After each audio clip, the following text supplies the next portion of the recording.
యేసు రక్తమే జయం పరిచర్య ప్రైజ్ ద లార్డ్. మే 23వ తేదీ 2025. ఈరోజు దేవుని వాక్యము. నీ యవ్వనమును బట్టి ఎవడునూ నిన్ను తృణీకరింపనీయకము గాని మాటలోను ప్రవర్తనలోను ప్రేమలోను విశ్వాసములోను పవిత్రతలోను విశ్వాసులకు మాదిరిగా ఉండుము. 1 తిమోతి 4వ అధ్యాయం 12వ వాక్యము. పాపులను రక్షించుటకు క్రీస్తు యేసు లోకమునకు వచ్చినను వాక్యము నమ్మదగినదియు పూర్ణాంగీకారమునకు యోగ్యమైనదియు నయ్యున్నది.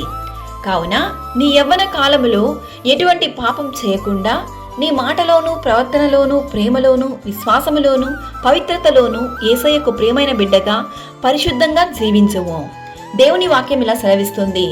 యవ్వనస్తులు దేనిచేత తమ నడత శుద్ధిపరచుకుందురు? నీ వాక్యమును బట్టి దానిని జాగ్రత్తగా చూచుకొనుట చేతనే గదా. నా హృదయంతో నిన్ను వెదికియున్నాను, నన్ను నీ ఆజ్ఞలను విడిచి తిరగనీయకుము.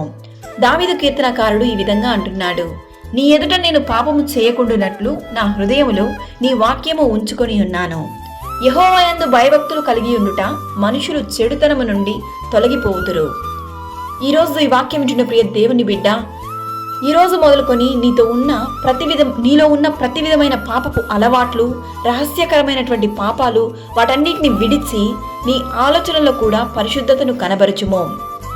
నిన్నెవరు చూడలేదని రహస్య పాపములకు బానిసవ్వకుండా సర్వ సృష్టికర్త అయిన దేవుడు నిన్ను చూస్తున్నాడన్న విషయాన్ని మరవకు. ప్రతి విషయంలోనూ విశ్వాసులకు మాదిరిగా జీవించి దేవుని దీవెనలు పొందుకొనుము. ఆమేన్. God bless you.